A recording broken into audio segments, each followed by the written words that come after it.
remember, Donald Trump based his immigration policy on a lie. The amount that is budgeted to rake people out of this country was based on a lie. You see, he depended on Steve Miller, who is a racist thug. And I say that kindly. This guy, they depended on his word and the words of people like him, people that hate the other, to make up his mind, right? This is a guy who went into a meeting with DHS and says, look, you guys, if you don't start arresting people, we are going to fire the lowest performing 10% of you. That's what he goes into a meeting and say. We will lay off 10% of the lowest performers. That's why you see DHS agents at Home Depots arresting people that you ask to come to your home and pick up some wood or fix your deck or whatever, right? A lot of us can't afford the corporate price for fixing the deck, the one that has to feed not only the guy who is fixing your deck, but also the corporate structure that owns it. You can go off at Home Depot, go ahead and say, hey, I have a job for you to do,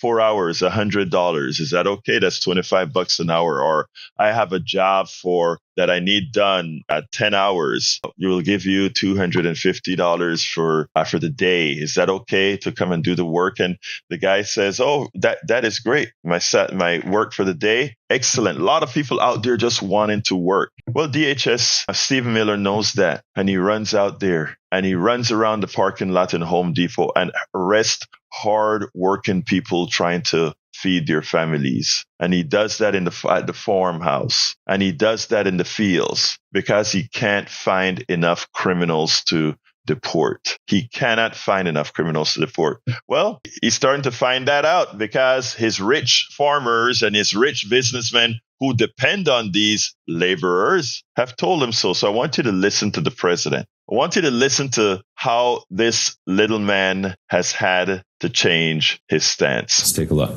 Our farmers are being hurt badly by, they have very good workers. They've worked for them for 20 years. They're not citizens, but they've turned out to be great. Let me go ahead. I got to do that again because silly me did not set up the right channels for it to play over, but I'll start it over right now and we'll hear it. I just processed that about a minute before the show started. Forgive me. Here we go again. Let's take a look. Our farmers are being hurt badly by, they have very good workers. They've worked for them for 20 years. They're not citizens, but they've turned out to be, great. And we're going to have to do something about that. We can't take farmers and take all their people and send them back because they don't have maybe what they're supposed to have, maybe not. And you know what's going to happen and what is happening? They get rid of some of the people because, you go into a farm and you look and people they've been there for 20, 25 years and they've worked great and the owner of the farm loves them and everything else. And then you're supposed to throw them out. And you know what happens? They end up hiring the people, the criminals that have come in, the murderers from prisons and everything else.